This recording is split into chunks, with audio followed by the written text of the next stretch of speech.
Magandang araw mga amo at welcome sa Kalye Topics. Sa video na to ay magkukomento tayo patungkol po dito sa mga ginagawang pagdinig ng Senado at Kongreso sa mga nakalipas na kaso at mga kasalukuyang kaso. Anong ibig kong sabihin mga amo? Well, kung titingnan ninyo sa Kongreso, halos pareho rin ang ginagawang investigasyon. Hindi na po natin masabi na in aid of legislation dahil kung papansinin po ninyo, nag-iimbestiga na ang Kongreso at Senado patungkol po dito sa una, dito na nga po sa kaso ni former Mayor Alice Guo dito sa EJK at sa Pogo. At marami pang iba, so nagsasala sa labat na itong mga investigasyon na to. At kung ang ikakatwiran sa atin ng mga mambabatas ay in aid of legislation, sa tingin ko napakaraming batas na po ang babaguhin nitong mga investigasyon na ginaganap sa Senado at Kongreso. Pero kung mapapansin po ninyo, lahat po ng investigasyon na to ay napapansin ko na parang idinidiin na po ang mga Duterte dito sa mga nasabing kaso na to. At isama na rin po natin dyan siyempre itong kaso ni Pastor Queboloy. At marami ang nagsasabi na ito ay politically motivated. So, meron tayong, kung mapapansin po ninyo dito sa title ng video na to ay Duterte, pinagkakaisahan na nga ba?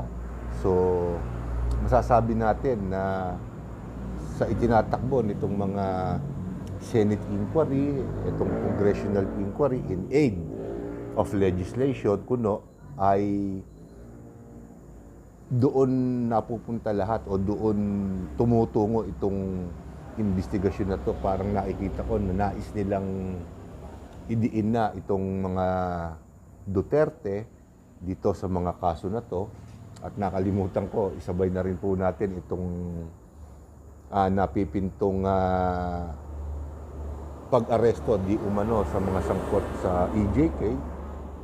Pangunahin na nga po dyan si dating Pangulong Rodrigo Duterte, Senator Bato de la Rosa, Bongo, at may mga ilan pa pong mga matataas na general na retirado na po ngayon, ay masasabi natin na talagang doon ang punta nitong mga investigasyon na to, itong mga ginagawang inquiry na lalong-lalo na po ang mga nangunguna sa pagdinig na to ay kinabibilangan ng mga Makabayan Black nila Senator Risa Hontiveros, na kilala naman po natin na kritiko ni dating Pangulong Rodrigo Duterte at syempre ngayon po ni Vice President Sara Duterte. Kung mapapansin po natin na sa kabila ng lahat na to ay nananatiling hindi masyadong defensive ika nga ang mga Duterte. Maraming nagtatanong siyempre bakit hindi nila ginagawa na ipagtanggol ang kanilang sarili. Kumbaga, ang ginagawang pag-atake sa kanila ay halos araw-araw, pero sila halos madalang na ma-interview at para marinig yung kanilang panig. Ang inaasahan ko dito mga amo, dapat itong midterm election, alam naman po natin na sa susunod na taon ay magaganap po ang midterm election sa ating bansa, na kung saan magluluklok ulit tayo ng mga bagong opisyalis magmula sa mayor hanggang sa Senado. Pero ang pinaka-tinututukan po ng marami dito ay yung siyempre sa national, yung Senado. At kung mapapansin po ninyo, hindi bumuo ng senatorial slate si Vice President Sara Duterte. Siguro dahil baka napapansin niya na walang kakampi sa kanila, konti lamang o mahihirapan silang bumuo ng isang senatorial slate dahil sa mga pambabatikos na inaabot nila ngayon. At marami siyempre ang mga marami sa mga tumatakbong politiko ngayon ang medyo iwas sa kanila. Kaya namuo yung title nga na pinagkakaisahan ba na ba ang mga Duterte o mga Duterte pinagkakaisahan na ba. So, masasagot naman po natin lahat kahit sino, masasagot naman po yan na talagang yun talaga ang tinutumbok. So, pinagkakaisahan po nila. Isang patunay po nito, kamakailan lamang ay lumabas ng bansa si Pangulong Bongbong Marcos upang dumalo sa isang pagpupulong ng mga pinuno itong ASEAN.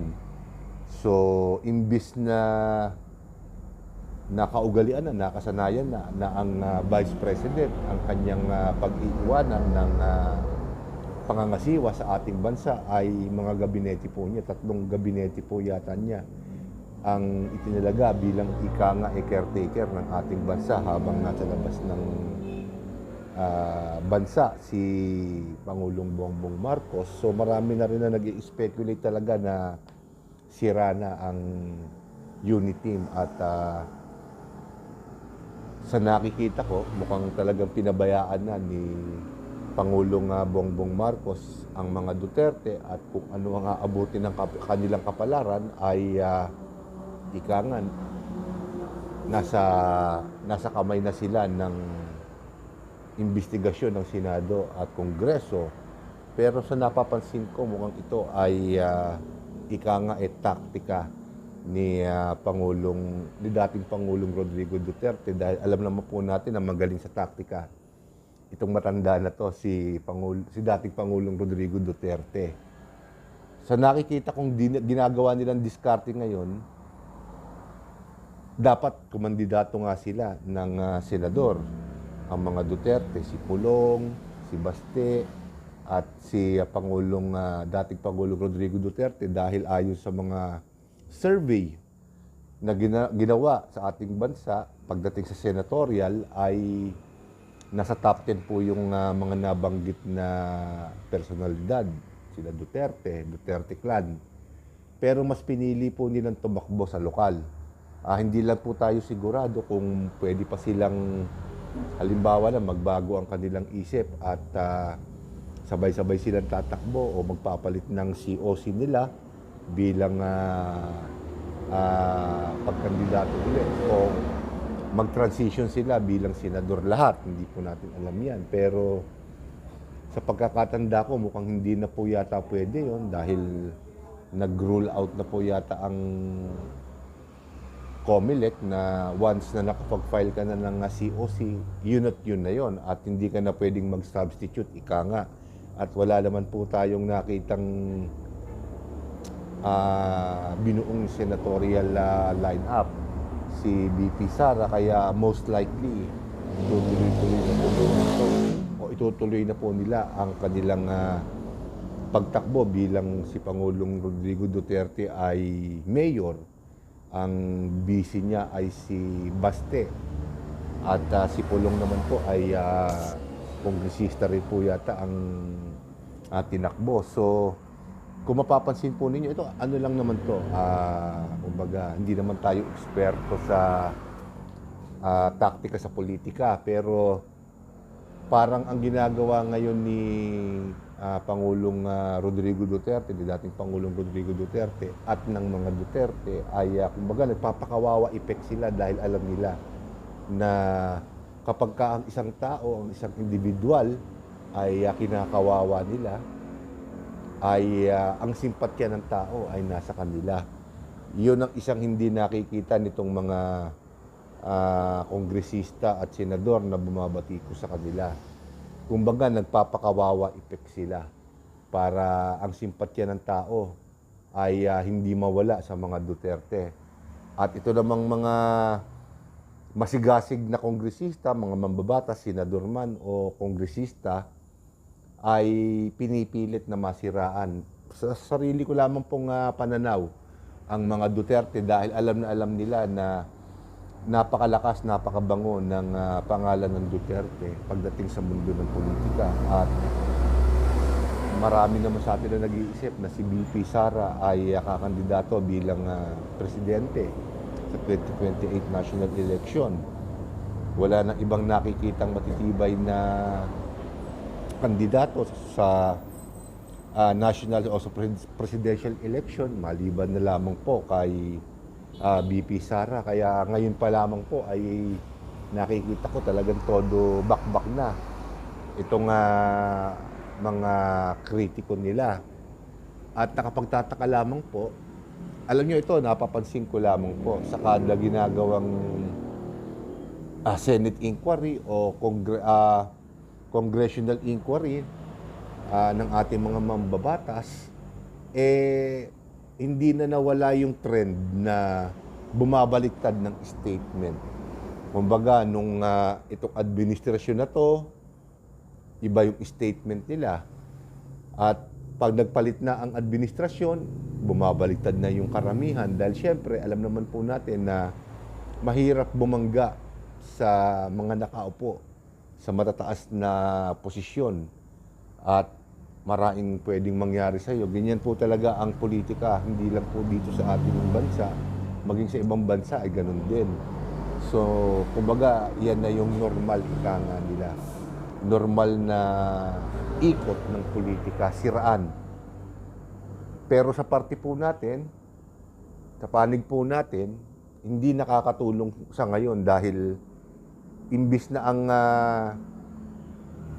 atensyon, ang oras, ang pera ng taong bayan na ginugugol dito sa mga Senate inquiry na to na halos parang diyan na nauubos ang kanilang oras, ay dapat malaan na lamang po sa paggawa ng mga batas para mapag-inam ang buhay ng Pilipino. Pero sa nakikita ko parang walang direksyon ang Senado ngayon at ang Kongreso.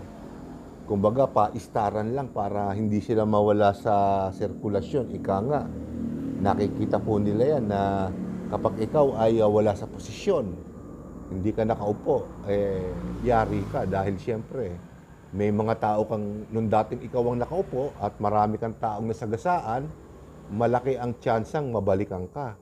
Kaya itong ating mga kongresista, ewan ko lang kung nagtatrabaho pa sila bilang mga kongresista at senador, gumagawa ba sila ng batas, dito na lamang po nauubos ang kanilang oras. Pati ang pera po ng bayan, dito na rin nauubos.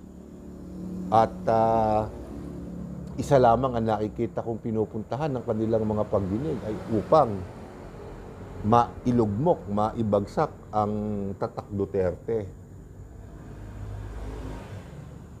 Ganong kababaw ang layunin ng ating mga senador.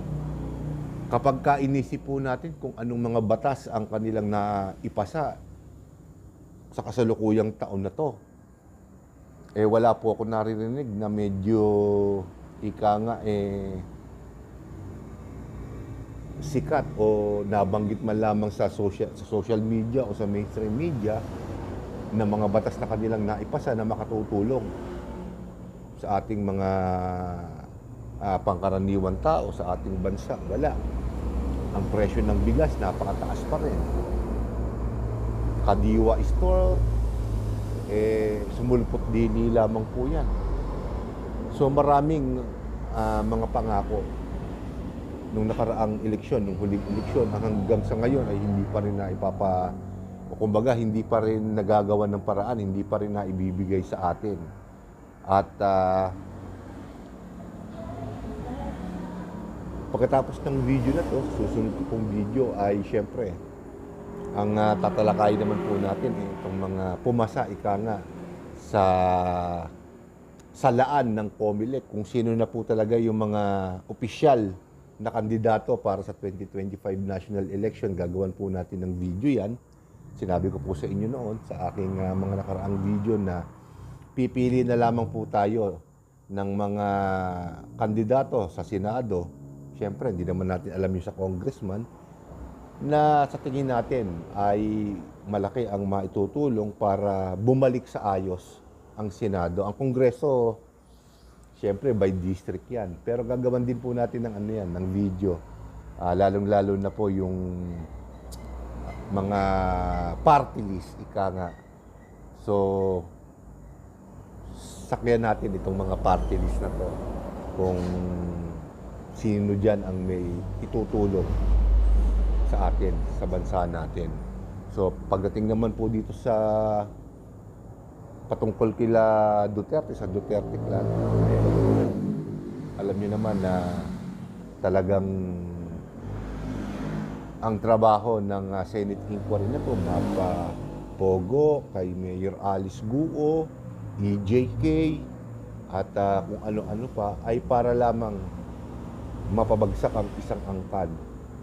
Dahil natatakot sila na pagdating ng 2028 at hindi nila nawasak ng todo ang pangalan ng mga Duterte, malamang na bumalik sa kapangyarihan ang mga Duterte at pag nagkataon, makikita na naman po natin itong mga senaryo na to na kung saan kaliwat kanan na naman po ang mga investigasyon ng Kongreso at Senado in aid of legislation kuno at mauubos na naman po ang oras ng ating mga mambabatas na imbis sa sanang igugol sa paggawa ng mga batas na makatutulong sa atin, dito po nila uubusin. So dito ko na po tatapusin ng video na to at kung may mga bagong kaganapan patungkol po dito kay Mayor Guos, sa Pogo, sa EJK, ay gagawan po natin ng reaksyon. So maraming salamat po at magandang araw sa inyong lahat.